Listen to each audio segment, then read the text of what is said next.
Welcome to some very famous people you've never really heard of. Bite-sized biographies of the famous, the infamous, and the quirky in less than an hour. My name is Philip D. Gibbons, and there is more information about me, this podcast, and a bibliography at bitesizedbiographies.com. There are also photographs of many of the individuals and items mentioned in this podcast. At the conclusion of Part 1 of this presentation, there will be additional suggestions concerning further information about today's subject, Bobby Sands and the IRA plot to kill Margaret Thatcher. If you have enjoyed this presentation, please like us at our Facebook page, Bite-Sized Biographies. Subscribe to my YouTube page at Noblesse Oblige. Please note that all of Bite-Sized Biographies are now available on Spotify. And tell a friend about Bite-Sized Biographies.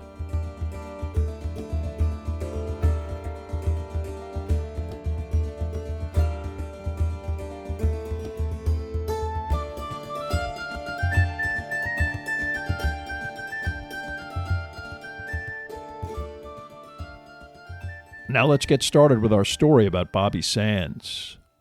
Throughout the 20th century, political and sectarian violence plagued both Northern Ireland and Great Britain, the result of historic economic and religious differences that sharply divided the population of Northern Ireland. This strife reached a crescendo in the 70s and 80s when the British government attempted to intervene in this conflict with military force, only exacerbating historic animosity and grievances that served to greatly increase the violence and destruction that separated those loyal to remaining a part of Britain and primarily Protestant, and those primarily Catholic wishing to unite Ireland with the Northern Irish 6 counties, becoming a part of the southern 26 counties of the Republic of Ireland. As the British Empire began to lose global economic dominance following World War II, the collapse of prosperous industries in the United Kingdom, and especially Northern Ireland, brought with it high unemployment rates and recession that prompted anxiety and competition for jobs, housing, and education. With a Northern Ireland government and law enforcement dominated by a loyalist pro-British mindset, the minority Catholic and Republican population began to bear the brunt of social and economic isolation. Middle-class housing was assigned and provided by local councils, these bureaucracies engaging in blatant discrimination against Catholics, who also experienced difficulty in finding steady employment. The situation prompted a grassroots civil rights movement within the Irish Catholic community, initially involving parades and relatively nonviolent protest, which led to the formation of paramilitary organizations within Protestant neighborhoods. Violence began to escalate, with protesters engaging in riots against police and the firebombing of residences. The situation took a decidedly negative turn in August of 1969, when an annual march of loyalists in Derry, Northern Ireland, prompted a violent response as this group reached the Catholic neighborhood known as the Bogside. In response to the rocks and bottles thrown at the loyalists, the Royal Ulster Constabulary, or RUC, the national and almost wholly Protestant national police force, then attempted to enter this area by force, accompanied by Protestant civilians who vandalized Catholic homes and engaged in violence with the Bogside's inhabitants. The violence escalated to the extent that the Northern Irish government requested that the British military be sent in to stop the conflict, the first time British troops became involved in this modern outburst of historic hostilities. Violence also spread to other Northern Irish cities, primarily Belfast, where 7 people died, mostly civilians killed by police. Although no one died in Derry, hundreds of police and local residents were injured, and the British military presence became a permanent fixture for the next 30 years of discord. This presence was initially welcomed by the Republican community, considered a buffer of protection against Unionist attacks. Over time, this attitude changed to one of deep distrust and ultimately deep-seated animosity to what came to be considered an occupying imperialist presence and an additional enforcement arm of a discriminatory society. Nowhere was the tension more evident than in the city of Derry, based on the historic grievances of the Catholic Republican community. Despite the 2-to-1 majority of Catholic population, the city was ruled by the Ulster Unionist Party. Since the partition of Ireland in the 1920s, this was achieved through gerrymandering that allowed a Protestant majority on the city council, which controlled housing, public sector employment, and law enforcement. Public housing was also deliberately distributed to keep Catholics in specific enclaves and council districts to maintain the status quo, even if this led to housing shortages in Catholic neighborhoods. It was this long-time systematic discrimination in one of Northern Ireland's largest cities that made it a center of antagonism and organized Republican protest. Despite official bans on parades and demonstrations, on January 30th, 1972, local Derry Republican organizers planned to protest over the policy of internment, the literal detention of individuals suspected of association with anti-government factions, specifically the Provisional Irish Republican Army. Hundreds of citizens were imprisoned in an organized British military operation known as Demetrius in August of 1971. Many individuals had no connection to paramilitary groups, and despite being subsequently held for extended periods without charge, under harsh conditions, including repeated interrogations and torture, they were eventually freed, frequently without a word of explanation or apology.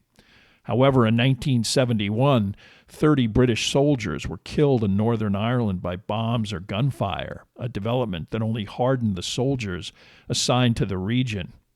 It was against this backdrop that approximately 12,000 Republican demonstrators began to march from the Bogside on January 30th, intent on holding a rally in front of the Guildhall, the site of Derry's city council. British paratroopers were aware of the march and were ordered not to permit the marchers access to the center of the city. They erected barriers that blocked main thoroughfares and were eventually given orders to arrest demonstrators.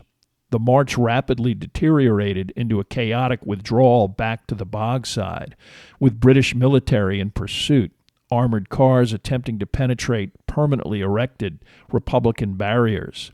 Eventually, gunfire from various units of British soldiers resulted in mass casualties. In all, 13 civilians were killed, 13 wounded. A 14th victim died several months later. Although the official British explanation was that the soldiers were subjected to gunfire from armed demonstrators, it would take decades of formal investigation to determine that all of the victims were unarmed, and not a single British soldier was injured by gunshot or explosives. This incident, known as Bloody Sunday, had a profound effect on an already volatile and bitter conflict. In the Republic of Ireland, a national day of mourning was declared, as well as a national strike. In Dublin, a large crowd forced the evacuation of the British embassy.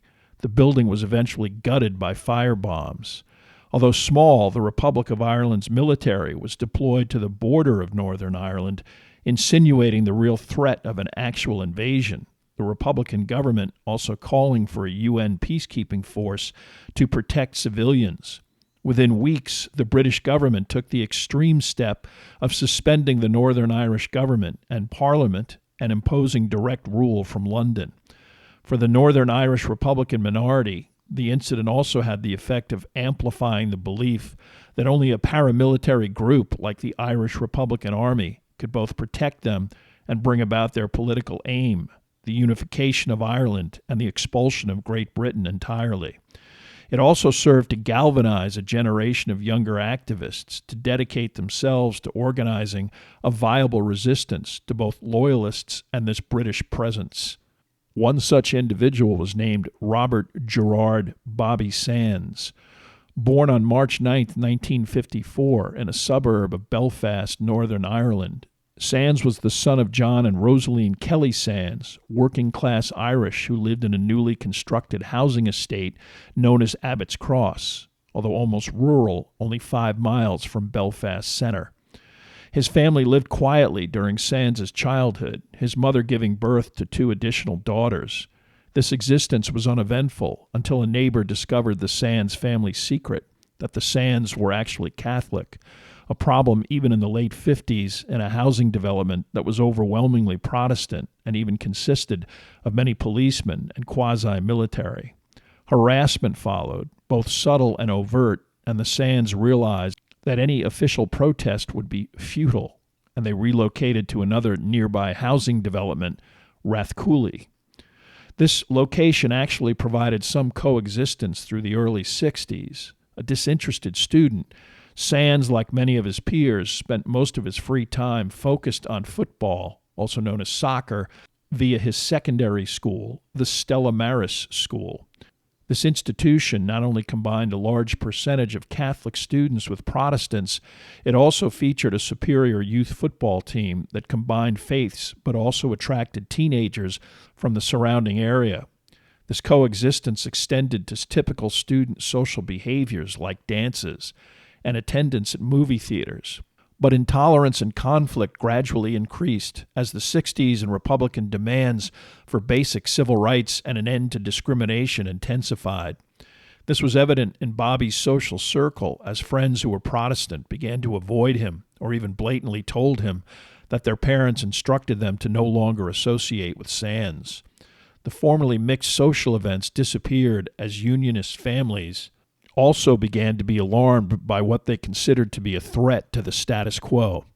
Even the Stella Maris Football Club eventually disbanded, Catholic players joining other segregated teams in the area. At the age of 15, Sands attempted to get on with his life, finishing secondary school and enrolling in a technical college. He started work as an apprentice at a company that manufactured buses. This was in March of 1970, and in the short term, things were looking up, a teenager with a job and money in his pocket. Like most teens, Bobby was interested in music, meeting girls at dances and clubs, and having a few beers at a pub. But already Sands had learned that his neighborhood also had a propensity for violence inflicted after dark. Gangs of organized Protestant youth roamed the streets, looking to intimidate, beat, and even stab solitary individuals who had the misfortune of crossing their path. Sands was also a reasonably competent cross-country athlete while a schoolboy, a talent he put to good use on more than one occasion, barely making it home or to the house of a friend, chased by a violence-prone gang. Sands also endured harassment at work, the butt of abuse and even threats that escalated, with coworkers brandishing guns, notes left in his locker literally threatening with death if he didn't leave, perhaps as a precursor to his eventual demonstration of a powerful will. He stayed on the job for 2 years until he was fired during the course of a company layoff. Bobby went to live with his grandmother in another fairly tranquil for the time period Belfast suburban neighborhood. This was probably the result of turmoil in his parents' neighborhood. It was August of 1971. Conflict in Northern Ireland escalated to the point in which the British Army seized over 400 individuals, mostly Catholics, on the mere suspicion of allegiance or activity on behalf of the IRA.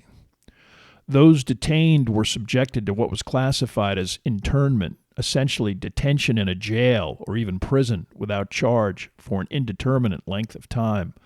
The IRA responded with an even more ferocious wave of bombings, over 100 mostly fire bombings in the month of August alone. This escalation affected the Sands family on a personal basis. Although the Rathcooley housing settlement was integrated, it was majority loyalist, with law enforcement looking the other way as gangs harassed and intimidated their Catholic neighbors. They targeted specific homes with painted slogans, shattered picture windows with garbage cans, and even attacked residents until they moved out to predominantly Catholic neighborhoods. Before long, the Sands home itself was targeted, rocks, bottles, and even an occasional gunshot. Among the last Catholic families to leave in 1972, the Sands faced reality and moved to another housing project known as Twinbrook. A refuge for many such displaced residents, this development, although new, was frequently lacking in fundamental housing necessities, including in some cases electricity, plumbing, and running water and even windows. With the influx of Catholic families, the vast majority of Protestants moved out, further inhibiting any official attempts to improve or even finish this particular development. The result was slum-like, oppressive conditions, which further embittered the residents. It was about this time that Bobby Sands officially became part of the IRA. By 1970, although rejuvenated by Republican determination to resist both Loyalist discrimination and British military harassment, the Irish Republican Army was split into two separate factions. The official IRA was theoretically driven to attempt to achieve a political solution, its adherents interested in concepts like Marxism. The provisional IRA was more focused on an actual response to sectarian violence, protecting Catholic communities, and the expulsion of Britain from Northern Ireland by any means possible, including violence. Although initially a territorial dispute, over time the provisional IRA came to dominate Irish resistance in Northern Ireland, the official IRA losing power and influence, and as early as 1972, the segment declared a truce and essentially disappeared. It was with the provisional IRA that Bobby Sands began his own personal resistance, the relatively new area of Twinbrook not as yet particularly organized by the provisional IRA. Unemployed except for occasional shifts as a barman, unwilling to collect the dole as this was how the state officially kept track of potential miscreants, Sands spent most of his time hanging out with other like-minded teenagers within his housing development. Twinbrook was routinely patrolled by armed British soldiers who stopped and forced groups of men and boys to stand against a wall while they were searched at gunpoint, as much an intimidation tactic as any real attempt at policing. Although officially a member of the provisional IRA from his time in Rathcooley, Bobby Sands became openly involved in an activity that benefited local units specifically, car theft.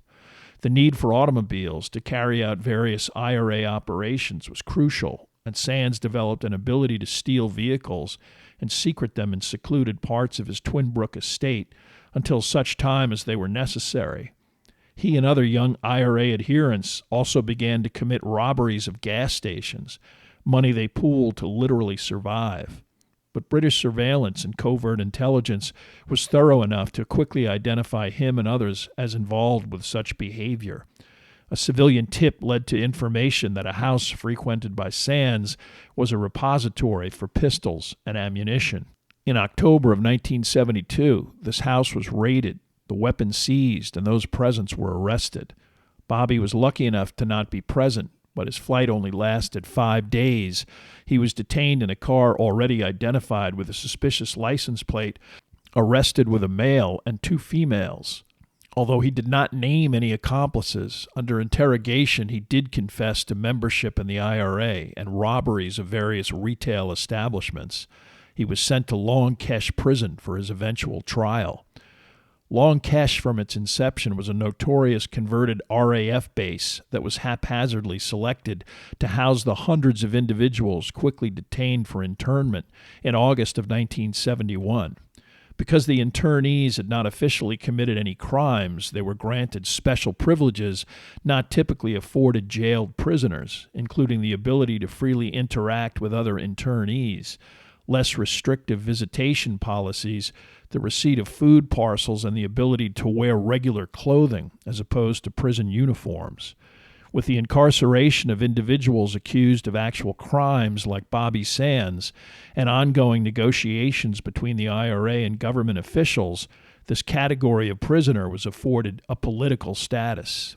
Politicals were granted the same privileges as internees. In April 1973, upon his conviction, Sands was sentenced to 5 years, now an official political inhabitant of Long Kesh. Admitted to a high-security facility at the age of 19, Sands spent most of the next 3 years reading political tracts, discussing viewpoints with other like-minded prisoners, and learning Gaelic or Irish to the extent that he was conversational, an aptitude that allowed Republican prisoners the ability to converse with each other without prison guards able to understand such conversation. Sands also met and interacted with Gerry Adams, one of the eventually preeminent politicians and Republican figures in the movement. Adams has always denied membership in the IRA, but he did become a leader of the Sinn Féin political party and greatly affected especially younger prisoners in Long Kesh. Interned without criminal charge, Adams was eventually charged with planning escapes, but was ultimately released after about a year of confinement. Bobby Sands only served 3 years of his sentence, the British government initially adopting a policy of releasing political prisoners as a method of negotiation with the IRA. These releases increased the IRA perception that the British government was verging on withdrawal from Northern Ireland. Sands returned to his family home in the Twinbrook area of Belfast. Instead, upon an internal British government analysis of the situation in Northern Ireland, the British government decided that a fundamental method to clamp down on IRA activity was the implementation of harsher penalties upon conviction for offenses related to political activity. Special category status, that is, the classification of prisoners with a special political status as opposed to criminal offenses, was abolished, and post-March of 1976, such individuals were ordered to wear prison uniforms and adhere to other prison regulations with no distinction from incarcerated criminals. A special, newly constructed unit within the newly named Maze Prison Complex, known as the H Block, was specially designed and constructed to house those convicted of IRA-related criminal activity. The prisoner's response was immediate. The first prisoner convicted under this new criminalization policy, Kieran Nugent, refused to wear a prison uniform or to recognize his non-political status. Instead, he wore bed sheets and blankets, beginning a protest known as Going on the Blanket. By Christmas 1976, 40 inmates were involved in this protest, a number that only increased over time. Their demands remained constant for the next 5 years: the right not to wear a prison uniform, the right not to do prison work, the right of free association with other prisoners and to organize educational and recreational pursuits, the right to one visit, one letter, and one parcel per week, and eventually a demand for the full restoration of good behavior credits lost through this protest. While a free man, Bobby Sands was active as a community leader and organizer, attempting to improve conditions within his neighborhood and to seek out help or provide guidance to those in need. But he also immediately continued involvement with the paramilitary units of the IRA. This activity resulted in an attempt to bomb a local business, the Balmoral Furniture Company, in October of 1976. These types of attacks on typically loyalist-owned enterprises were meant to destroy commerce and inhibit the entire economic viability of Northern Ireland itself, the hope that Britain would eventually tire of such an environment and leave. In this case, the attempt to attack the Balmoral with petrol bombs was an abortive attempt that prompted a prompt police response and the arrest of Sands and 3 other individuals, apprehended in an automobile while in the possession of a handgun. They were conveyed to the notorious Castlereagh Holding Center in central Belfast, which contained numerous holding cells and 21 basement interrogation rooms. Methods here were not subtle. Prisoners held initially in a holding cell that was perpetually brightly lit with a deliberately loud ventilation system meant to prevent sleep. Provided with some semblance of a meal, prisoners were then taken to an interrogation room where physical beating and kicking was immediate over a 4 to 6 hour period, especially for individuals like Sands, who refused to answer any questions.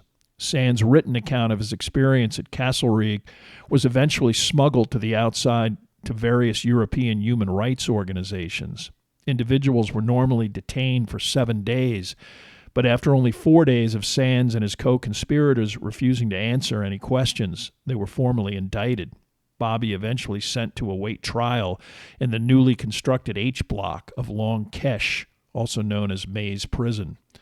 By this time, Sands' relationship with his wife had completely deteriorated. He had broken promises to her when he was released to focus more on his relationship with her and his family and son Gerard, yet he was quickly arrested for IRA activity. During his confinement, Geraldine gave birth to a son who quickly died in infancy. Sands released for a brief period of bereavement parole.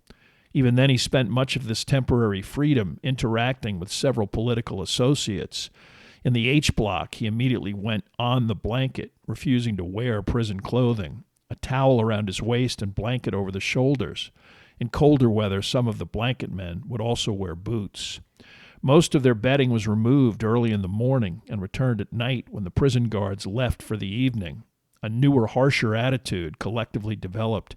Disobedience, refusal to obey commands, and to acknowledge guards with the words, "Sir," were met with beatings. All of the blanket men confined on a 24-hour basis based on, quote, breaches of prison discipline, unquote. The only time prisoners were allowed out of their cells was to attend Mass, which many did, using the opportunity to interact with each other. Privileges were revoked, which meant that no packages were received, and regulations required that prisoners wear a uniform to receive a visit from family. Hence, these meetings were essentially canceled, the inmates usually refusing to comply with this rule. Inevitably, the blanket protest became the no-wash protest, and then the dirt protest. Food was tossed into the corners of cells and allowed to rot. Prisoners refused to come out of their cells for a shower, protesting beatings from guards in the prison corridors. When guards cleaned out cells while inmates were at Mass, the prisoners then began to take the contents of their chamber pots and smear them on the walls and ceilings of their living space, a truly dreadful situation that induced massive fly and maggot infestation. Sands and other prisoners also understood that they could suffer in isolation, but if the public became aware of their situation, it would become another powerful propaganda weapon against the British establishment. They began an outreach that eventually prompted a July 1978 visit from the Catholic Archbishop from Armagh, who was publicly appalled by the conditions, releasing a statement that included, quote, "I was shocked by the inhuman conditions prevailing in H blocks 3, 4, and 5, where over 300 prisoners were incarcerated. One would hardly allow an animal to remain in such conditions, let alone a human being." This Archbishop, Thomas O'Fiach, eventually became the Irish Catholic cardinal for all of Ireland and a conduit between the prisoners and the British government. Such was his concern. The situation in the H blocks only worsened, the guards cleaning one vacant block at a time and then forcing prisoners into it, while a rotation of steam cleaning occurred.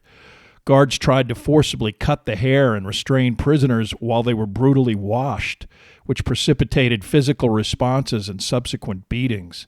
Such violence and confrontation seemed pointless or petty, but to the prisoners it was essential to demonstrate that they were prisoners of war in a military struggle, and that they were not criminals or members of a criminal enterprise. The British were just as determined to prove otherwise. Throughout his imprisonment, Sands spent a great deal of time writing under the pen name of Marcella, the name of his sister.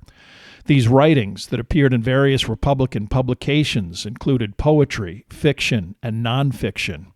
All of these efforts had to be written on toilet tissue, folded and secreted within Sands' colon, and eventually smuggled out through his attorneys, a task that took considerable dedication.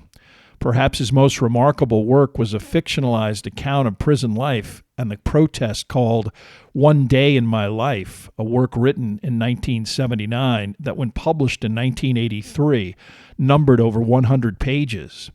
But as time wore on, and despite the high morale and increased public profile of the Maze prison protesters, it became clear that prison authorities would continue to impose extremely harsh conditions, and prisoners could not endure such an environment over the long haul.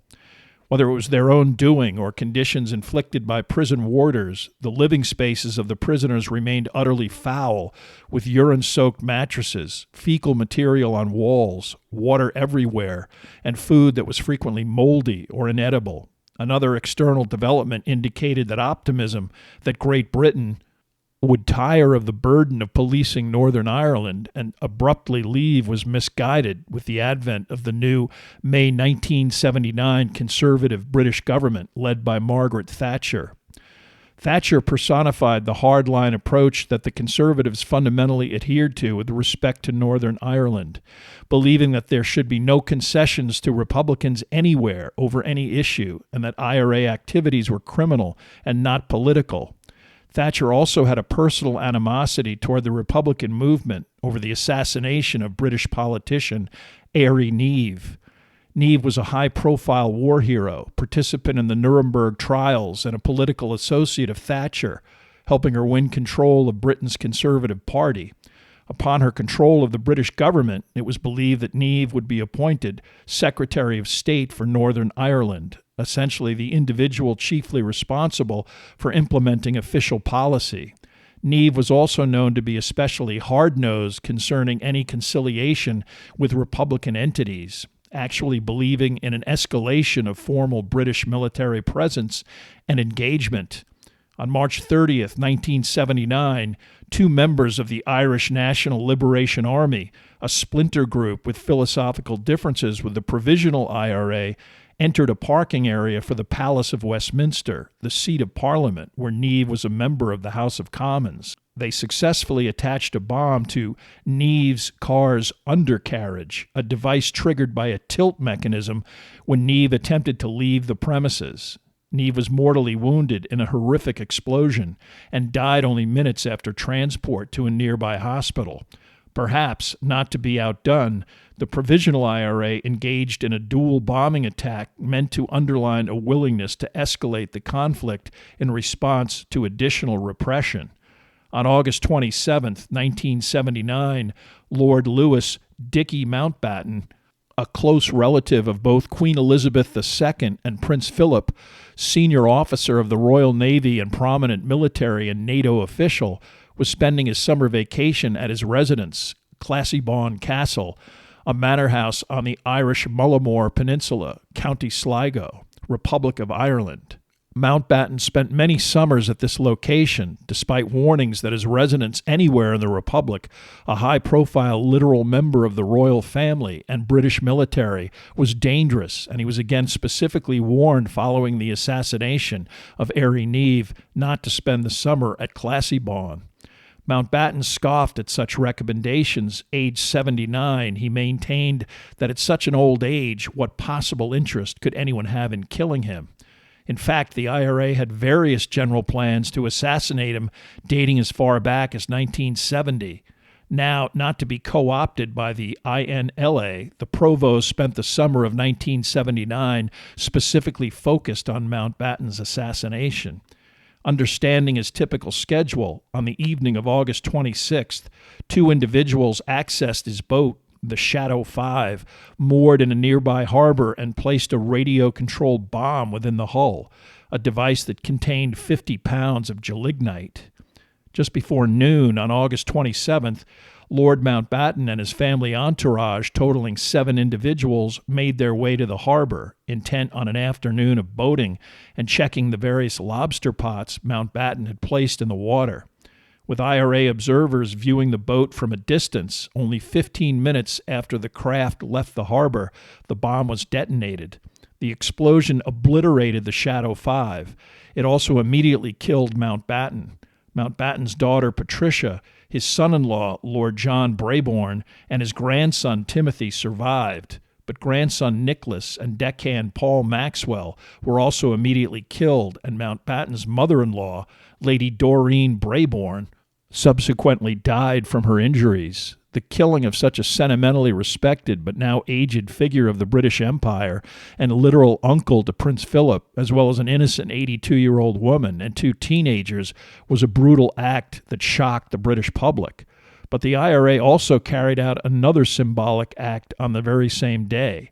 Later that afternoon, as a truck column of British paratroopers made its way from a barracks to the northern Irish town of Newry, near the eastern coast of Ireland, a large fertilizer bomb, hidden on a flatbed containing bales of straw, was remotely detonated, impacting the third and final vehicle in the column.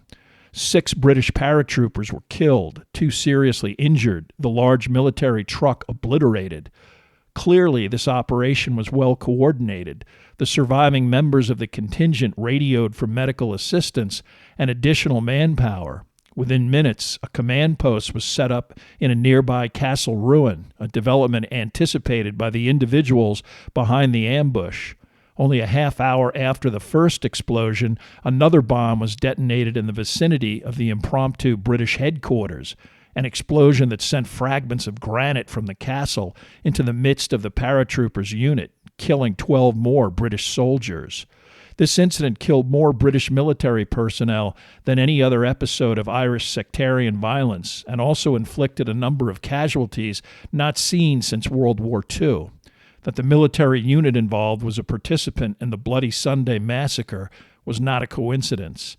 While the determined prisoners in the maze might have initially cheered such maneuvers, personally their jailers only became more hardened in their attitudes and behaviors.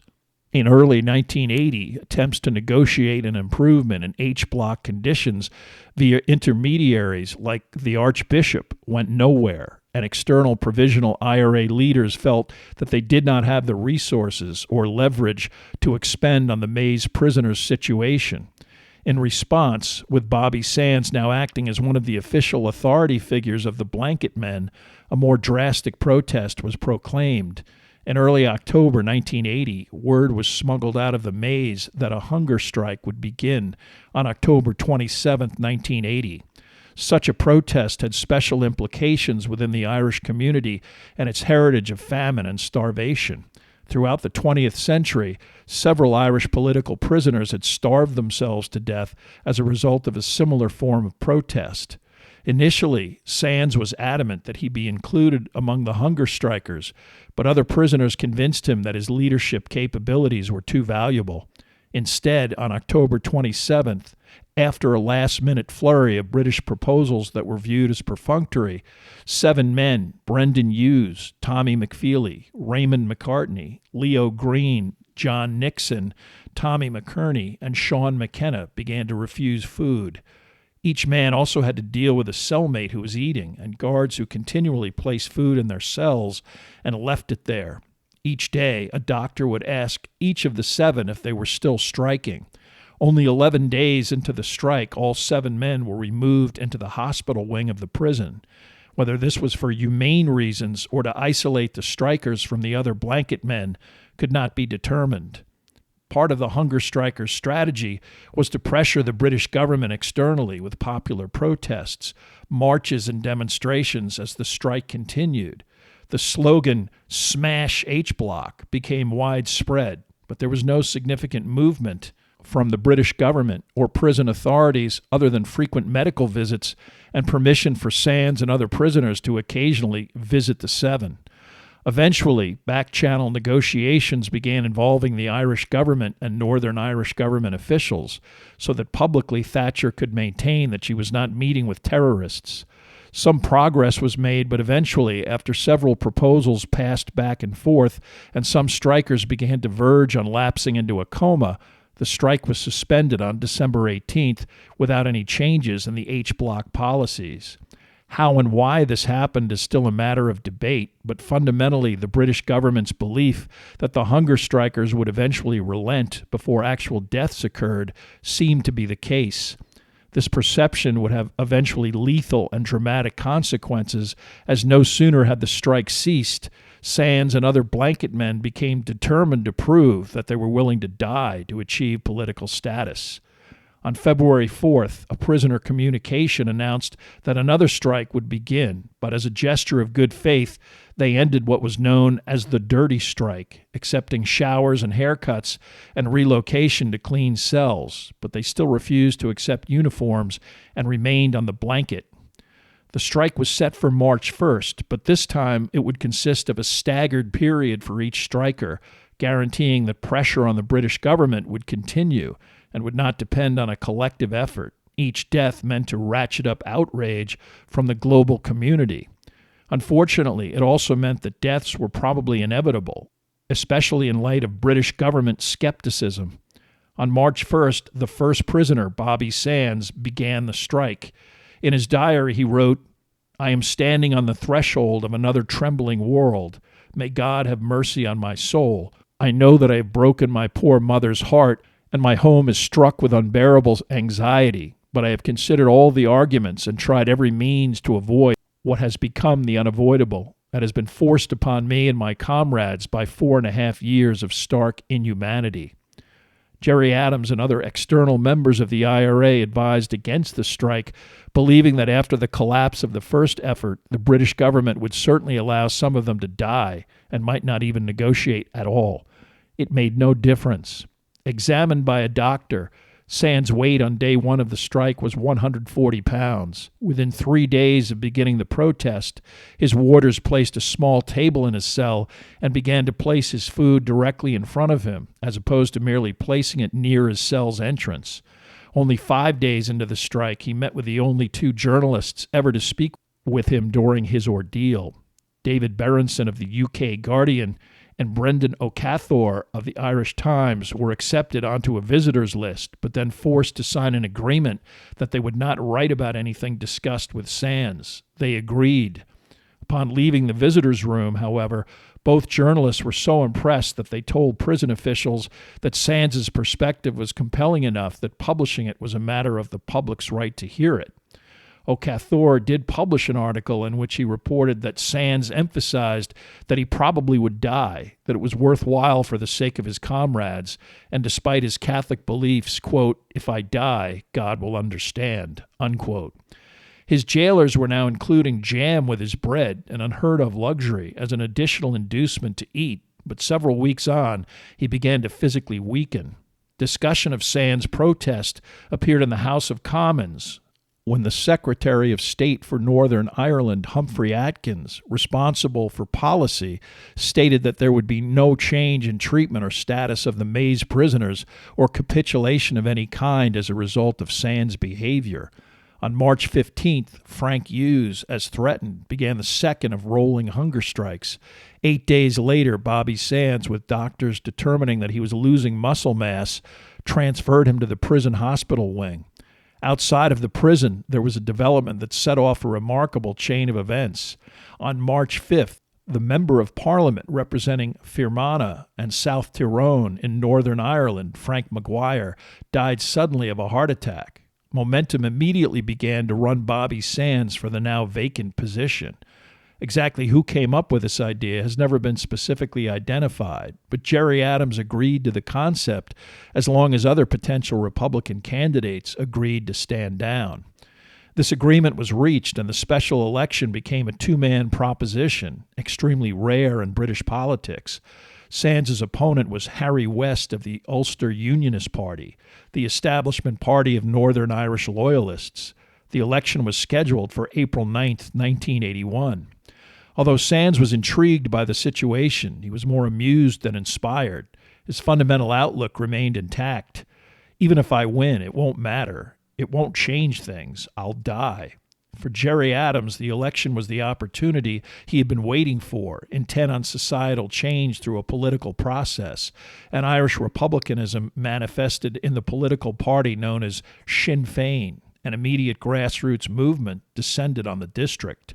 After a bitterly contested campaign, all of Ireland awaited the announcement of the results on the evening of the 9th, the tension especially intense within the H-blocks.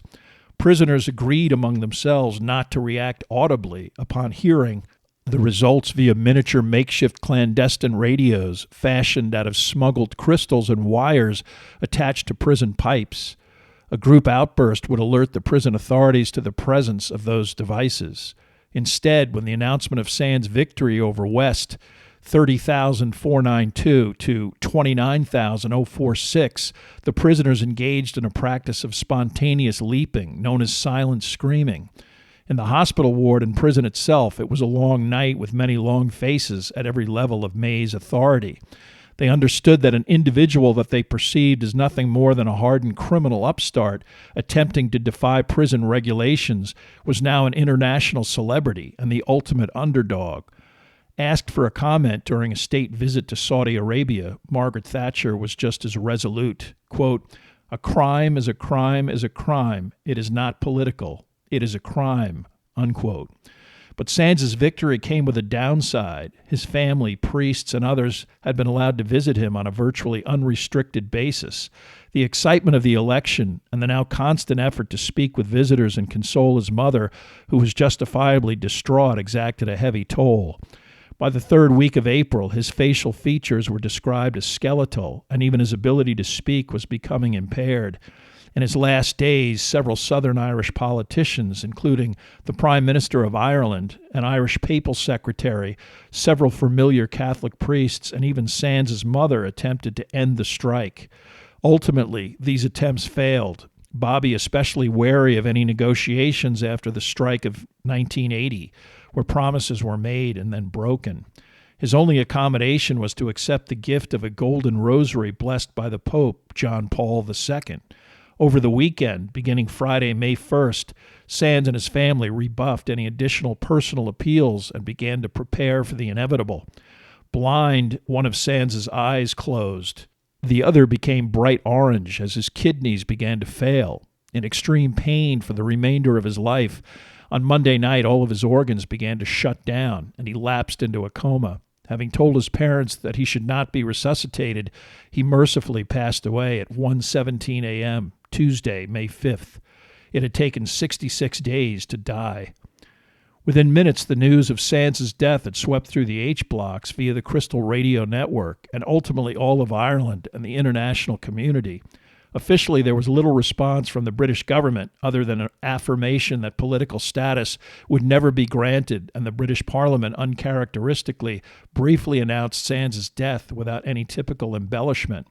Sands' body was removed to the family home in Twinbrook, Belfast, and waked as thousands of people passed through the house's modest living room.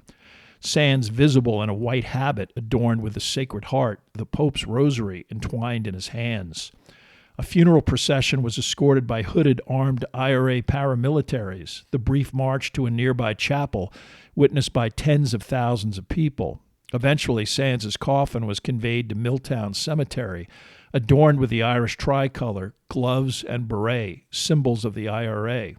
At the cemetery, already a repository for many victims of sectarian violence and the future site of even additional incidents, the Sands family, including Bobby's young son Gerard, listened to an oration, and then after the coffin was placed in the ground, Sands' father, brother, and son shoveled dirt on top of it. Although there were international demonstrations, emotional journalism, and even official condemnations of the British government, the death of Bobby Sands did not change the status of his H-block compatriots. In fact, 9 other strikers would die. Frank Hughes, only a week later. Not only did the British government not yield, they actually began to attack the strikers' funeral processions in an attempt to apprehend IRA paramilitaries. Finally, in early September, families of 2 additional strikers who were in a coma near death could stand no more. They interceded and allowed nourishment that saved their sons' lives. The hunger strike was over. Although the end of the strike could be perceived internally as another demonstration of British power and authority, it also galvanized Republican support throughout Ireland, especially in Southern Ireland, and was the catalyst for the political movement that became a formidable political entity, Sinn Féin. But those developments evolved over decades, and upon the death of the hunger strikers, the immediate emotion among IRA circles was unbridled rage, especially against Margaret Thatcher, perceived as the personification of British tyranny and repression. Within the IRA, the immediate goal became to strike back personally against the individual they felt was most responsible for this outcome. It would take some time, but eventually a specific plan was formulated to bring about such a result.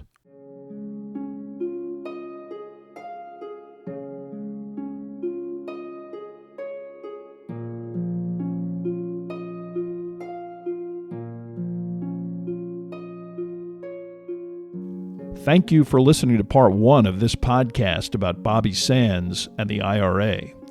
Information for this podcast came from the books Nothing But an Unfinished Song by Dennis O'Hearn and Killing Thatcher by Rory Carroll.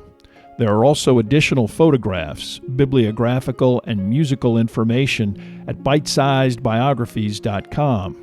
Thank you for listening, and please tell a friend about bite-sized biographies